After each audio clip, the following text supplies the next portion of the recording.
হবিগঞ্জ মাধবপুর পরিষদ জামে মসজিদে আগামী 12ই রবিউল আওয়াল পবিত্র ঈদে মিলাদুন্নবীর যশনে জুলুস উদযাপন উপলক্ষে পরামর্শ সভা অনুষ্ঠিত হয়েছে। হবিগঞ্জ প্রতিনিধি নূর মোহাম্মদের প্রতিবেদনে থাকছে বিস্তারিত। আনসারিয়া দরবার শরীফের পীর আলহাজ মাওলানা ইউনুস আনসারি সাহেবের সভাপতিত্বে এবং সাধারণ সম্পাদক আলহাজ আতিকুর রহমানের সঞ্চালনায় পরামর্শ সভায় উপস্থিত ছিলেন খান্দুরা দরবার শরীফের পীর সৈয়দ শরীফুর রহমান, সৈয়দ রেজাউল কামাল ওয়াসিম, গুনিয়াউখ দরবার শরীফের পীর সৈয়দ সাদেক হোসেন সিদ্দিকী, মাধবপুর দরবার শরীফের পীর নাসির উদ্দিন রেজভী, আলিয়া মাদ্রাসার সহ সুপার মাওলানা সারোয়ার হোসেন সেলিম, মাওলানা খাদেমুল ইসলাম, মাওলানা ইমরান পাঠান, মুফতি জাকিউর রহমান সহ কচুয়া দরবার শরীফের ভক্তবৃন্দ।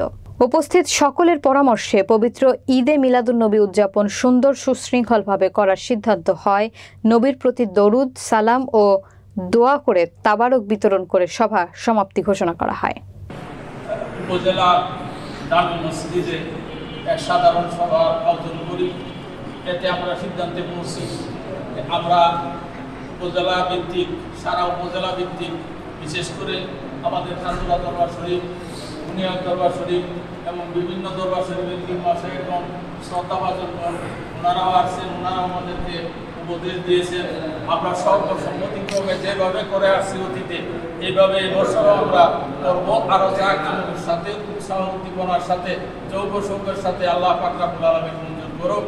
এবং আমাদের যে অনুভূতি, এই বছর আমরা আরও অন্যান্য বছর থেকে আশা করি আরও ভালো করতে পারবো, আরও সুন্দর হবে। আমাদের নবী প্রেমিকরা যেভাবে সাড়া দিয়েছে, আশা করি আল্লাহর রহমতে এই সাড়াটা বাস্তবে রূপ পাবে এবং আমরা অবশ্যই নবীর প্রেম অন্তরে আনন্দ পাবো।